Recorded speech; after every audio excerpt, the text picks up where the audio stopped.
Good evening. I am going to do a review of the Crisis Intervention Plan for Sonora Independent School District. I was lucky enough to find a really good one. This thing is over 30 pages long, 41 actually, 41 pages long. Most of all the information is between page 2 and 37, so the others are just attachments. Okay, this plan is divided into two separate sections, I discovered. One is the Emergency Operation Plan, which I call EOP whenever I was doing my analysis, and the Campus Crisis Response. So you have the Emergency Operation Plan overall for the district, and then the campuses have their own separate documents of specific things that they have to do. One of the things this plan did have, as far as the rubric, the plan form that we were given, it does have the approval and implementation page signed by the superintendent. It does have a record of changes form in there, a table of contents for both sections. Each section has its own table of contents. It has identifies the school board of trustees, the local, state, and federal legal authorities. It is very specific with that. I wouldn't say that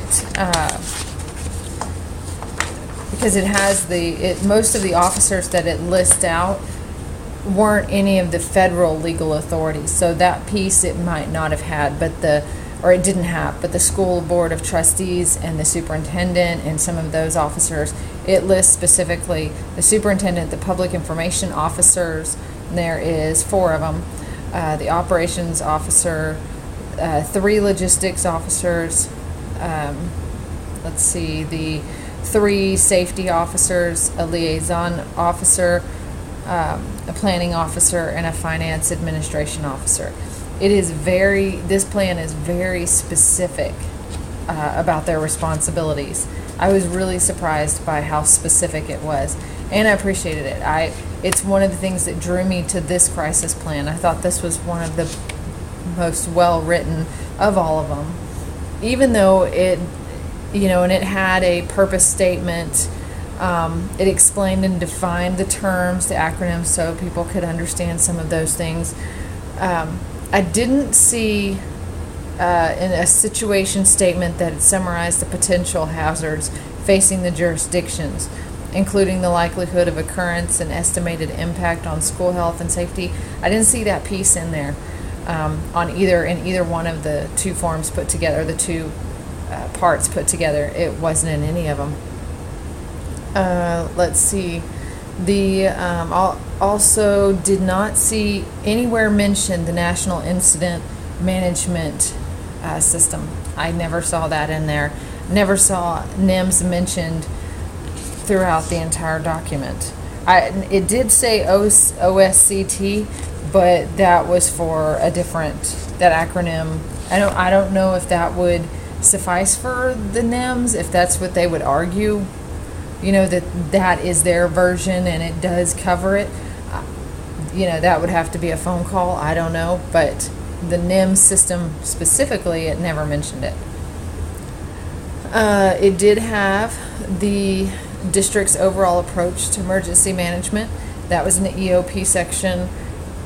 Also in the EOP section was described the district level incident command arrangements and the interface between district emergency operations and the city or county. That was on page 7 of the EOP. The outline of the process that will be used to obtain state or federal assistance, they did not include that for anybody. I didn't see that even at the end in the appendix where the extra pieces were. I didn't see that form or that information.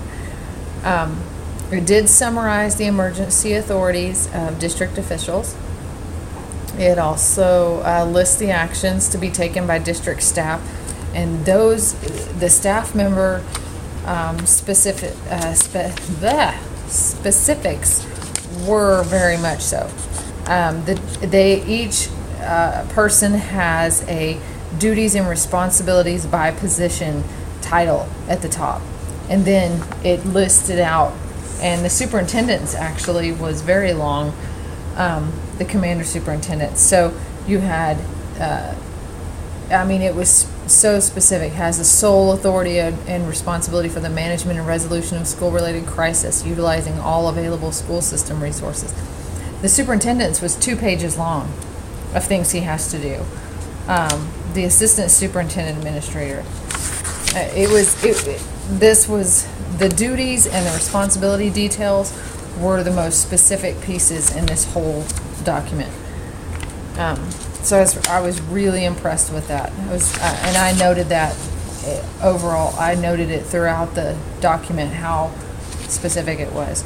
And again, here's another part where I put excellent detail of duties and responsibilities. I was just really impressed with this. I'm going to attach this with this video because of the, it's something that, it's just a good plan to keep for future administrators, just to have, or to show an example of what a pretty good one looks like. Now, I know it did not have the NIMS, and I didn't find an outline of the emergency services that community volunteer groups and businesses have agreed to have. I didn't see any of theirs.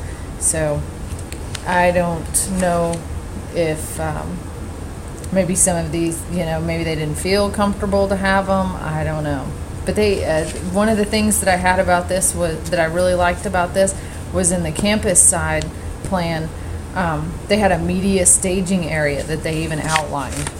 It was very specific. They had a list of people who are certified for first aid and CPR.